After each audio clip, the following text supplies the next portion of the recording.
الحمد للہ رب العالمین والصلاة والسلام علی اشرف الانبیاء والمرسلین وعلی آلہ واصحابہ اجمعین۔ قال اللہ تعالی وتبارک فی القرآن المجید والفرقان الحمید۔ اعوذ باللہ من الشیطان الرجیم، بسم اللہ الرحمن الرحیم۔ یا ایہا الذین آمنوا اتقوا اللہ حق تقاتہ ولا تموتن الا وانتم مسلمون۔ صدق اللہ مولانا العظیم وصدق رسولہ النبی الکریم الرؤوف الرحیم۔ اللہم نور قلوبنا بالقرآن وزین اخلاقنا بالقرآن وادخلنا الجنة بالقرآن ونجنا من النار بالقرآن۔ قال اللہ تعالی وتبارک فی شان حبیبہ مخبرا وآمرا ان اللہ وملائکتہ یصلون علی النبی یا ایہا الذین آمنوا صلوا علیہ وسلموا تسلیما۔ اللہم صلی علی سیدنا و مولانا محمد معدن الجود والکرم صلاۃ و سلاما علیک یا سیدی یا رسول اللہ۔ تمام حمد و ثنا، تعریف و توصیف اللہ جل مجدہ الکریم کی ذات بابرکات کے لیے، جو خالق کائنات بھی ہے اور مالک ششرہات بھی۔ اللہ جل وعلا کی حمد و ثنا کے بعد رسول رحمت، شفیع معظم، نبی محتشم، حضور ختمی المرتبت صلی اللہ علیہ وآلہ وسلم کے حضور ناز میں اپنی عقیدتوں، ارادتوں اور محبتوں کا خراج پیش کرنے کے بعد، واجب الاحترام ذوی الاحتشام، معزز محتشم ناظرین و ناظرات، السلام علیکم ورحمۃ اللہ وبرکاتہ۔ ماہ سیام رمضان المبارک کی شب برکتیں، رحمتیں، کرم نوازیاں، اجالے اور روشنیاں لیے جلوہ فراز ہے، اور آج تقوی کے عنوان سے کچھ باتیں آپ کے سامنے رکھنے کی کوشش کروں گا۔ اللہ جل شانہ میری زبان پر کلمۃ الحق جاری فرمائے۔ کتاب رحمت قرآن مجید میں بار بار تقوی اختیار کرنے کا حکم نامہ اہل ایمان کے نام موجود ہے۔ تقوی ہے کیا؟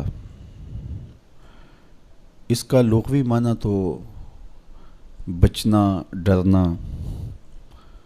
اور محتاط رہنا ہے، لیکن اصطلاح شریعت اسلامیہ میں اللہ کے حکموں کو بجا لانا اور اس کی نافرمانی سے اپنے آپ کو بچانا تقوی کہلاتا ہے۔ کسی نے کہا کہ تمہارا رب جہاں تمہیں دیکھنا چاہتا ہے تم وہاں پائے جاؤ، اور جہاں وہ نہیں دیکھنا چاہتا وہاں تم نہ پائے جاؤ، تو یہ تقوی ہے۔ حضرت کعب احبار رضی اللہ تعالی عنہ سے پوچھا گیا کہ آپ پچھلی کتابوں کے عالم بھی ہیں، قرآن مجید کو بھی آپ نے پڑھا ہے، تو آپ بتائیے کہ تقوی کیا ہے؟ تو آپ نے سوال کرنے والے سے کہا، کبھی آپ ایسی وادی سے گزرے ہیں جہاں کانٹے دار جھاڑیاں ہوں؟ تو کہا کئی بار گزرا ہوں۔ تو کہا پھر کیسے گزرے؟ کہا میں اپنے دامن کو سمیٹ لیا کہ ایک ایسی وادی سے میرا گزران ہو رہا ہے جہاں کانٹے دار جھاڑیاں ہیں، تو کوئی کانٹا میرے دامن سے الجھ نہ جائے اور میرا لباس تار تار نہ ہو جائے۔ تو حضرت کعب احبار فرمانے لگے کہ تقوی بھی اسے ہی کہتے ہیں، دنیا میں رہ کر کے اس طرح سے زندگی بسر کی جائے کہ گناہوں سے دامن داغدار نہ ہونے پائے۔ اس دنیا میں رہنا بھی ہے، لیکن اس دنیا کی شرور سے اپنے آپ کو بچانا بھی ہے۔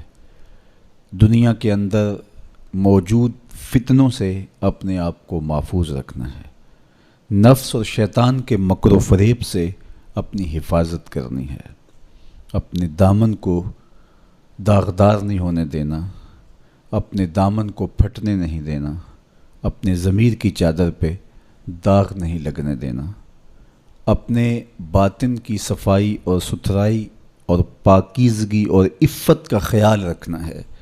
دنیا میں رہ کر کے بھی دنیا کی غلاظتوں سے اپنے آپ کو محفوظ رکھنا تقویٰ کہلاتا ہے۔ کہا اس دنیا میں اس طرح رہو جس طرح کشتی پانی میں رہتی ہے، پانی میں رہنے کے باوجود اپنے اندر پانی نہیں آنے دیتی، چونکہ اگر کشتی پانی میں رہے تو خیر ہے، خود بھی تیرے گی اور اپنے اوپر بیٹھے سواروں کو بھی کنارے تک لے جائے گی، لیکن اگر پانی کشتی میں داخل ہونا شروع ہو گیا تو خود بھی ڈوبے گی اور جو اس کے اوپر سوار ہوں گے وہ بھی ڈوب جائیں گے۔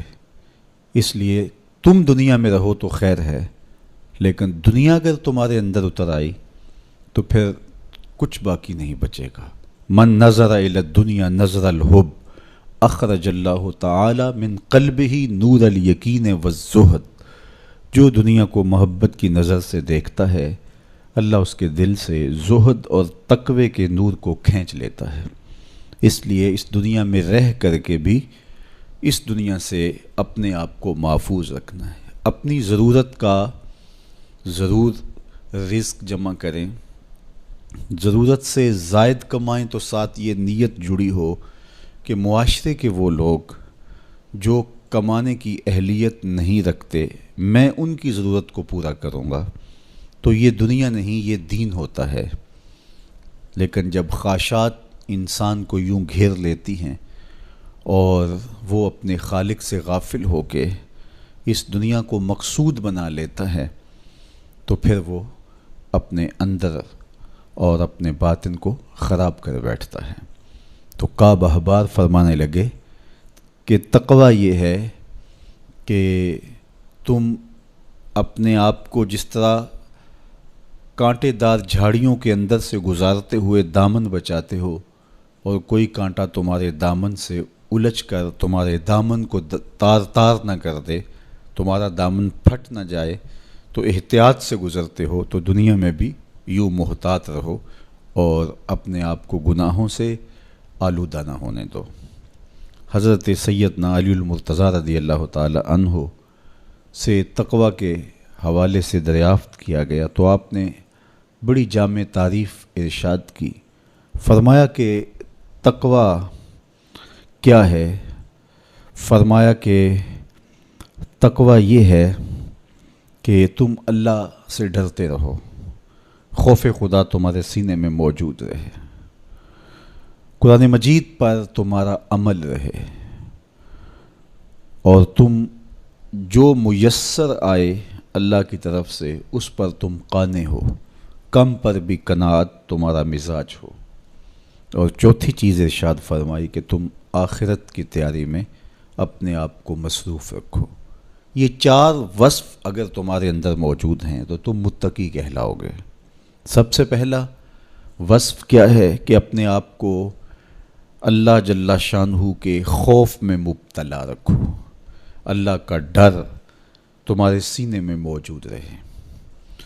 اللہ کا ڈر کس معنی اور کس مفہوم میں ہونا چاہیے؟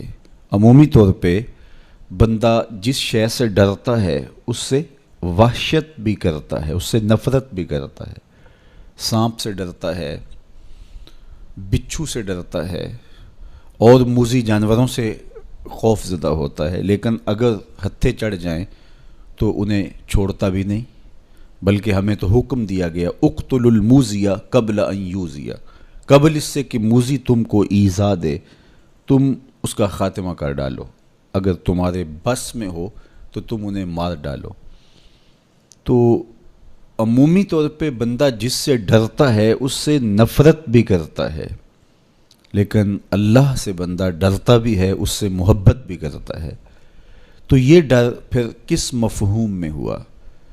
تو کچھ اشیاء سے، کچھ لوگوں سے ڈر ان کے گزند کی وجہ سے ہوتا ہے، لیکن یہ ڈر جو اللہ کا بندہ مومن کے دل میں ہے یہ محبت کا ڈر ہے۔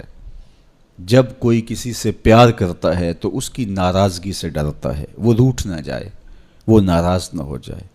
میری زندگی کا سارا سرمایہ تو اس کی خوشیاں ہیں، اس کی خوشی میری زندگی کا جمال ہے، اور اگر وہ روٹھ گیا تو میری زندگی اجڑ جائے گی، میری زندگی کا سارا نور ختم ہو جائے گا، میری زندگی کی ساری خوشیاں ختم ہو جائیں گی۔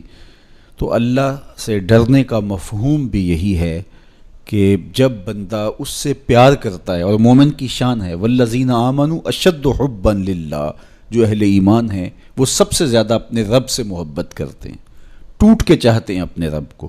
تو جب اتنی محبت کرتے ہیں اپنے رب سے تو وہ ڈرتے ہیں کہ کہیں ہمارا رب ہم سے روٹ نہ جائے، ہمارا رب ہم سے ناراض نہ ہو جائے۔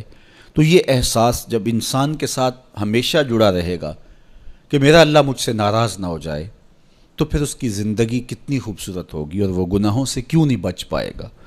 تو سیدنا علی المرتضیٰ رضی اللہ تعالیٰ عنہ فرماتے ہیں کہ تقوی یہ ہے کہ تمہارے دل میں اللہ کا خوف بیٹھا رہے اور اس کی ناراضگی سے تم ڈرتے رہو، اور یہ احساس تمہاری زندگی میں جمال اور خوبصورتی پیدا کرے گا۔ دوسری بات، قرآن مجید پر تمہارا عمل ہو۔ جب کتاب اللہ تمہاری رہنما بن جائے اور تم اپنی زندگی کے سارے عمل کتاب اللہ کی بتائی ہوئی تعلیمات کے مطابق کرو گے تو پھر اس کا عملی نتیجہ تو خوبصورت ہوگا۔ جب تھیوری اچھی ہوگی تو پریکٹیکل بھی اچھا آئے گا۔ جب تم قرآن کے بتائے ہوئے طریقے کے مطابق زندگی بسر کرو گے تو کیسے نہیں ہوگا کہ تمہاری زندگی خوبصورت زندگی ہوگی اور تم کامیاب اور بامراد اور خوش نصیب شخص قرار پاؤ گے۔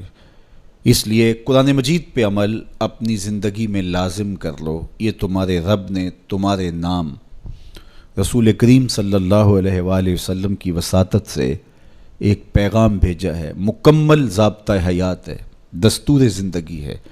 اس کتاب سے وابستگی، دل بستگی، تعلق کی خاطر تمہیں کبھی رسوا نہیں ہونے دے گا، تمہیں کبھی بے مراد نہیں ہونے دے گا، تمہیں کبھی نقصان میں نہیں پڑنے دے گا، تمہیں ناکام نہیں ہونے دے گا۔ تم ہمیشہ سرخرو ہوگے، کامیاب ہو جاؤ گے، بامراد رہو گے، عزتیں اور وقار تمہارا مقسوم ہوگا اگر اس کتاب کے ساتھ تمہارا تعلق مضبوط ہوا۔ تیسری بات، جو تمہیں میسر ہو اس پر قناعت کرو۔ میسر پر قناعت کرنے کی عادت بن جائے تو زندگی کی تلخیاں ختم ہو جاتی ہیں۔ عمومی طور پہ ہمیں اتنا کچھ اللہ نے عطا کیا ہوا ہوتا ہے، لیکن اس کے باوجود ہم سکون میں نہیں ہوتے، اس لیے کہ ہم ایک ہدف طے کرتے ہیں اور اس کی طرف ہم بڑھتے ہیں۔ تو میسر کا جو سرور ہے، میسر کا جو لطف ہے، اس کو حاصل کرنے کی بجائے جو میسر نہیں ہے اس کی تگ و تاز کے اندر ہم اپنے آپ کو پگھلا رہے ہوتے ہیں۔ تو اس لیے ہم جب اللہ کے دیے گئے پر قناعت کریں گے، ہاں آپ زیادہ کی کوشش کر سکتے ہیں اس نیت کے ساتھ کہ میں دوسرے ضرورت مندوں کی ضرورت بھی پوری کروں، لیکن اطمینان آپ کو یہ ہونا چاہیے کہ جو مجھے میسر ہے، یہ میرا مقدور تھا، یہ مجھے مل گیا، اور اگر میرا مقدور کوئی اور بھی ہوا تو وہ بھی مجھے مل جائے گا، اور ملے گا تب جب اس کا وقت ہوگا، وقت سے پہلے نہیں ملے گا۔ جب ہم اپنے مقدور کو وقت سے پہلے حاصل کرنے کی کوشش کرتے ہیں تو پھر زندگی میں تلخی بھر جاتی ہے، ہم بے چین ہو جاتے ہیں کہ وہ مل کیوں نہیں رہا، میاں وہ کیسے ملے، اس کے ملنے کا بھی وقت ہی نہیں آیا ہے۔ تو ہم ایک اضطراب میں مبتلا ہو جاتے ہیں، بے چین ہو جاتے ہیں۔ اور اگر ہم یہ یقین کر لیں کہ ہمارے مقدور کا ہمیں جب وقت ہوگا تو ضرور ملے گا، تو پھر زندگی کے اندر ایک طمانینت پیدا ہو جائے گی۔ تو جو تھوڑا میسر ہے، جو زیادہ میسر ہے، اس پر ہم مطمئن ہونے کی عادت پیدا کر لیں۔ سیدنا علی المرتضیٰ رضی اللہ تعالی عنہ سے ہی مروی حضور کا ایک فرمان ہے، جو اللہ کے دیے گئے تھوڑے رزق پہ راضی ہو گیا، اللہ اس کے تھوڑے عملوں پہ راضی ہو جائے گا۔ تو قناعت کا جوہر نصیب ہو جائے تو پھر زندگی سوکھی بھی ہو جاتی ہے اور تقوی کی دولت بھی نصیب ہو جاتی ہے۔ چوتھی چیز سیدنا علی المرتضیٰ رضی اللہ تعالیٰ عنہ فرماتے ہیں، یہ ہے کہ تم آخرت کی تیاری میں لگے رہو۔ تمہارا جب ہدف وہ ہے کہ میں ایک دن اللہ کے حضور پیش ہونا ہے اور اپنے سارے اعمال کی جواب دہی اور سارے اعمال کا حساب میں نے اس کے حضور پیش کرنا ہے، تو پھر تم پھونک پھونک کے قدم رکھو گے، حزم و احتیاط سے زندگی گزارو گے۔ اور تقوی نام ہی حزم و احتیاط کا ہے، تقوی نام ہی زندگی کو منظم اور مرتب کر کے اللہ کے حکموں کو بجا لانے کا ہے۔ حضرت شیخ احمد شیخ مجدد الفسانی علیہ رحمہ فرماتے ہیں کہ تقوی دو چیزوں سے عبارت ہے، ایک اللہ کے حکموں کو بجا لانا اور ایک اللہ کی منع کردہ چیزوں سے اجتناب کرنا۔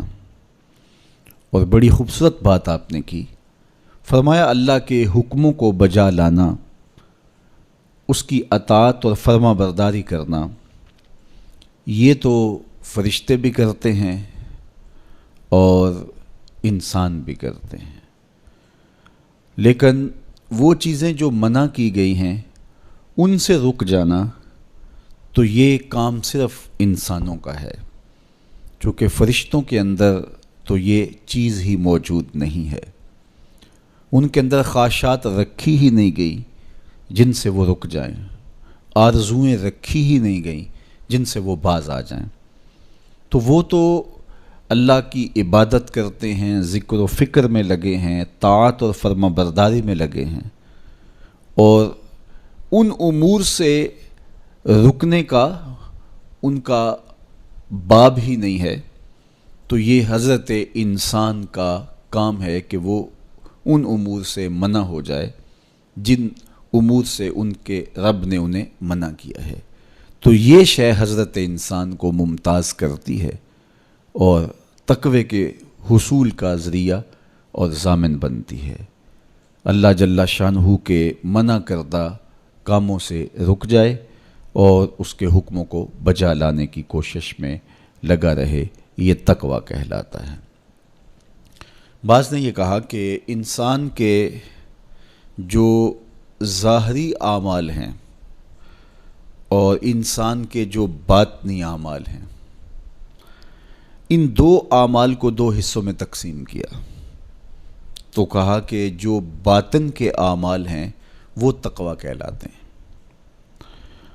آپ کوئی نیک عمل کرتے ہیں تو ظاہر ہے کہ وہ امتثال امر کے طور پہ آپ وہ کام بجا لا رہے ہیں، لیکن اب آپ دل سے بھی رکے ہوئے ہیں اس کام سے، تو یہ آپ کے دل کا عمل ہے اور یہ تقوی کہلاتا ہے۔ قرآن مجید میں اللہ تعالیٰ نے ایک مقام پہ ارشاد فرمایا، جو اللہ کی نشانیوں شعائر اللہ کی تعظیم کرتے ہیں تو یہ دل کا تقوی ہے۔ تو تقوی کا تعلق پھر جڑ جاتا ہے دل سے۔ میرے اور آپ کے آقا و مولا حضور نبی رحمت صلی اللہ علیہ وآلہ وسلم نے ارشاد فرمایا، التقوی ہا ہونا، التقوی ہا ہونا۔ حضور نے اپنے سینے کی طرف اشارہ کر کے کہا تقوی یہاں ہے، تقوی یہاں ہے۔ تو تقوی کا مرکز انسان کا دل ہے۔ ایک حدیث پاک میں آیا جو صحیح مسلم میں موجود ہے کہ ان اللہ لا ينظر الى صورکم واموالکم، اللہ تمہاری صورتوں کو نہیں دیکھتا، اللہ تمہارے مالوں کو نہیں دیکھتا کہ کون کتنا خوبصورت ہے، کس کے پاس کتنی دولت ہے، نہ تمہاری صورتیں دیکھتا ہے، نہ تمہارے بنگلے دیکھتا ہے، نہ تمہاری جائیدادیں دیکھتا ہے، نہ تمہارا بینک بیلنس دیکھتا ہے۔ اسے تمہاری صورتوں سے غرض نہیں ہے، اسے تمہارے اموال سے سروکار نہیں ہے، وَلَٰكِن يَنظُرُ إِلَىٰ قُلُوبِكُمْ وَأَعْمَالِكُمْ، وہ تمہارے دل دیکھتا ہے اور تمہارے عمل دیکھتا ہے۔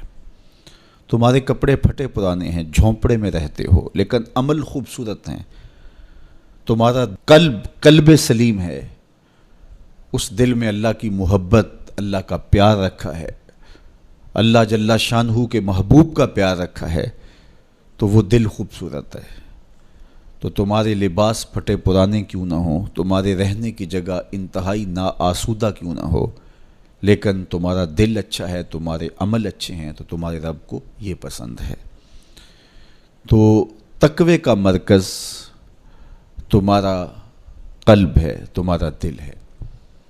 تو دل کی پاکیزگی، دل کی صفائی، دل کی ستھرائی یہ اللہ جل شانہ کو محبوب ہے۔ ہم عمومی طور پہ اپنے ظاہر کو سنوارنے میں لگے رہتے ہیں اور باطن ہمارا میلا کچیلا ہی رہتا ہے۔ ہمارا رب ہم سے اس بات کا تقاضا کرتا ہے کہ تمہارا دل بھی ستھرا ہونا چاہیے، تمہارا دل بھی پاک ہونا چاہیے۔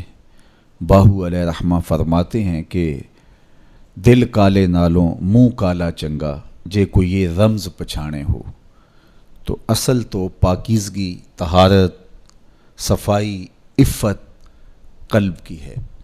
تو اس لیے اللہ تعالیٰ جل شانہ نے مومنین کے قلوب کی پاکیزگی، طہارت اور صفائی اور عفت کا تقاضا اہل ایمان سے کیا ہے۔ اللہ جل شانہ نے بندوں کو جو عزت عطا کی ہے تو اس کا معیار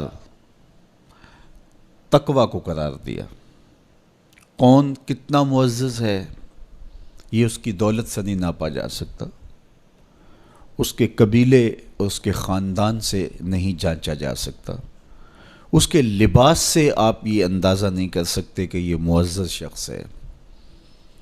کسی شخص کا کسی قوم سے تعلق ہے اور وہ گوری رنگت والی قوم ہے یا وہ کسی اور رنگت سے متعلق ہے تو وہ اس کی عزت کا ظرف نہیں ہے۔ ان اکرمکم عند اللہ اتقاکم، تم میں سے معزز وہ ہے جو متقی ہے، جو پرہیزگار ہے۔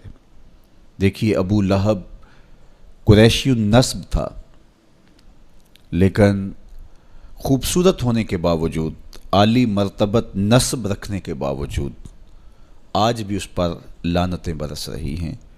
اور بلال حبشی رضی اللہ تعالیٰ عنہ رنگ کے کالے تھے اور نسباً غلام تھے، لیکن تقوی کی دولت نے، ایمان کی دولت نے ان کو اس مقام پہ کھڑا کر دیا کہ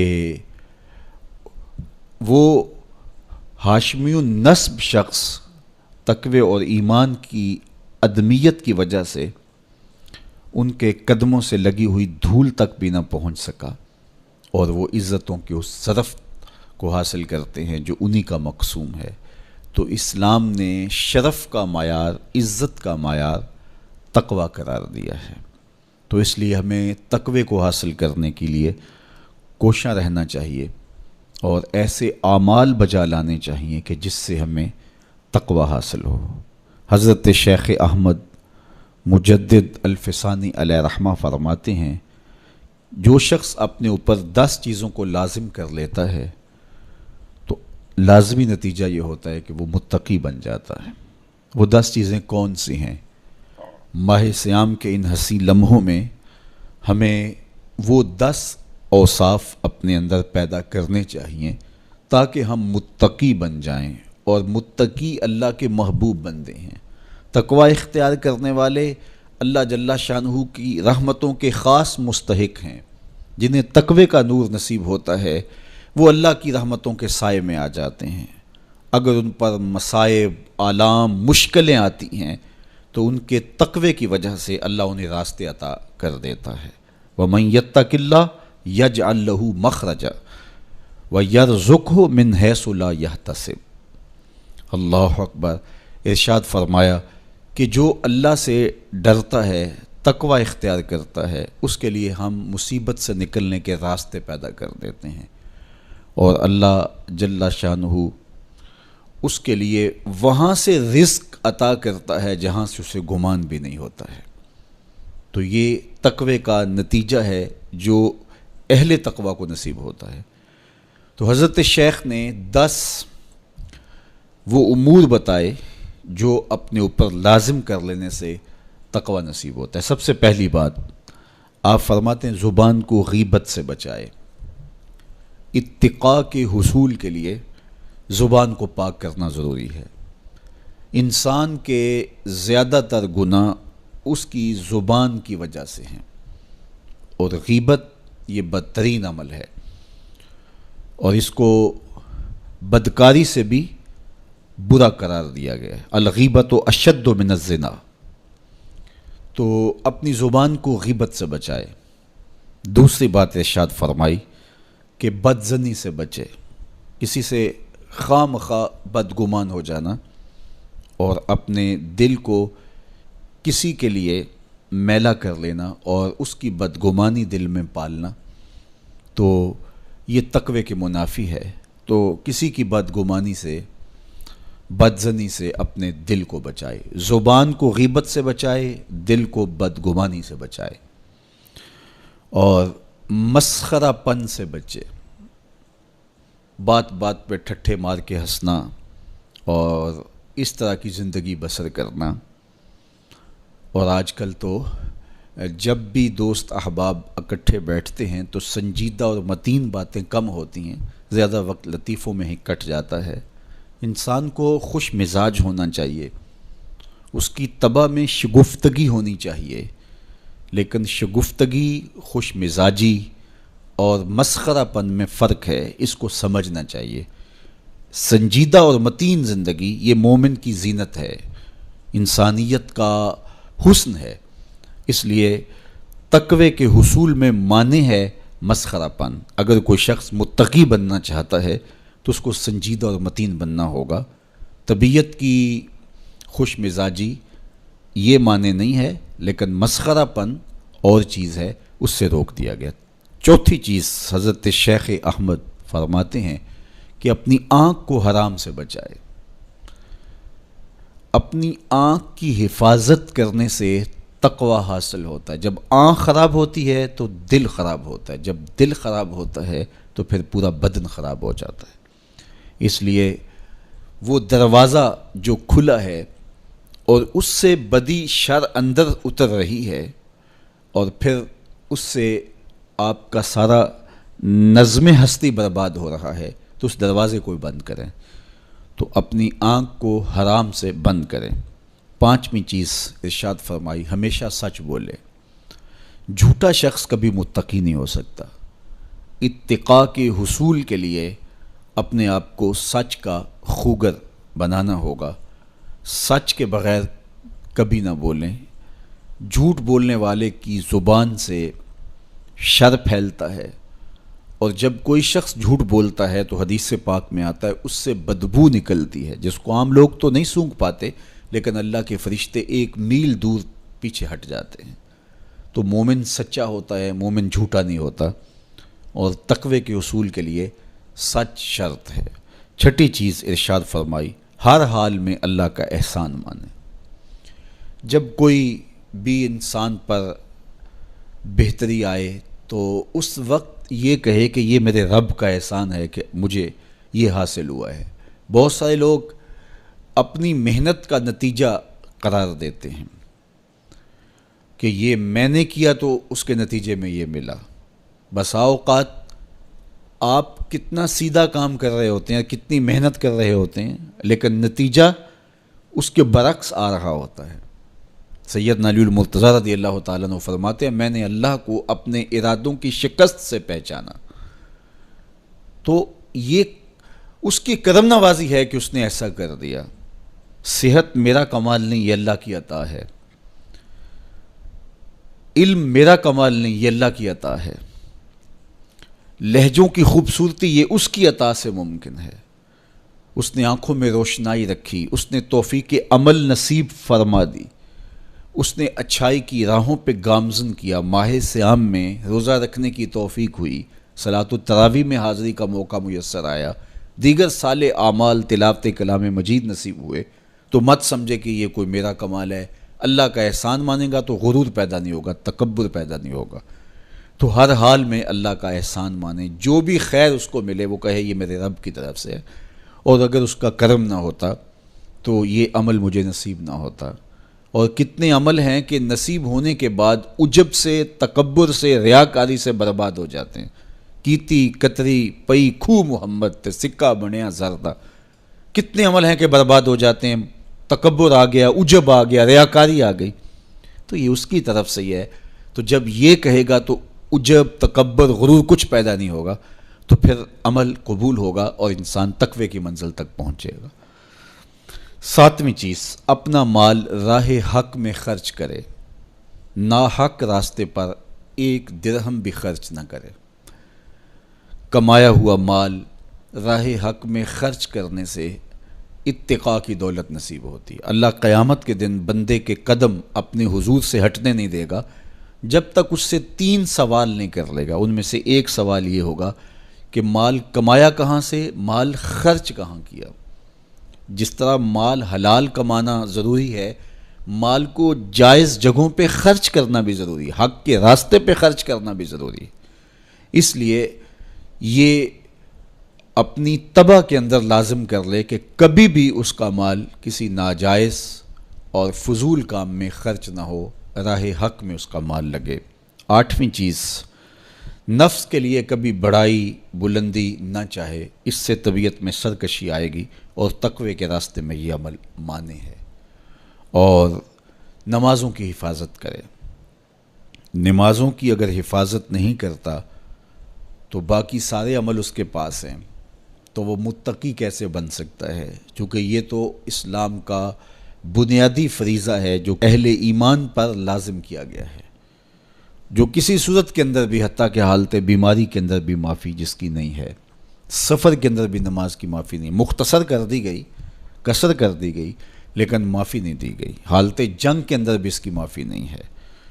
تو نمازوں کی محافظت کرے۔ اور 10ویں چیز، حضرت شیخ فرماتے ہیں عقیدوں کی صحت کا خیال رکھے، اپنے عقیدے اپنے نظریات خوبصورت رکھے، وہی جو طریقہ مبارکہ اہل سنت و جماعت کے بزرگوں کے عقائد تھے اور شروع سے صحابہ سے لے کے دور موجود تک چلے آ رہے ہیں، ان کی مطابقت کے اندر اپنے عقیدے رکھے۔ نظریات کا عکس اعمال پہ ہوتا ہے، اگر نظریات اچھے نہیں ہیں تو اعمال بھی اچھے نہیں ہیں۔ تو یہ 10 خوبیاں اور 10 چیزیں اگر کسی شخص نے اپنے اندر لازم کر لیں تو پھر لازمی نتیجہ یہ ہے کہ وہ متقی بن جائے گا، وہ پرہیزگار بن جائے گا۔ روزے کا مقصد بھی تقوی ہے، تو یہ بات ذہن میں رکھیے گا کہ صرف روزہ ہی نہیں، ہر عمل خیر کا مقصود تقوی ہے۔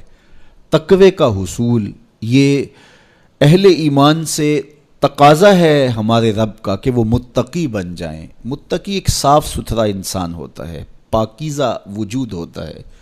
متقی شخص کسی کو ضرر نہیں دیتا، کسی کو دکھ نہیں پہنچاتا، وہ کسی کا حق غصب نہیں کرتا، کسی پر ظلم، زیادتی، جور و تعدی سے پیش نہیں آتا، وہ لوگوں کے حقوق کی پاسداری کرتا ہے، وہ اپنے فرائض کو پورا کرتا ہے، وہ خلق کے حق کو بھی ادا کرتا ہے اور خالق کے حق کو بھی ادا کرتا ہے، وہ دھرتی پر اللہ جل شانہ کی رحمتوں کا روپ ہے، دھرتی کا بوجھ نہیں ہے بلکہ دھرتی کی زینت ہے۔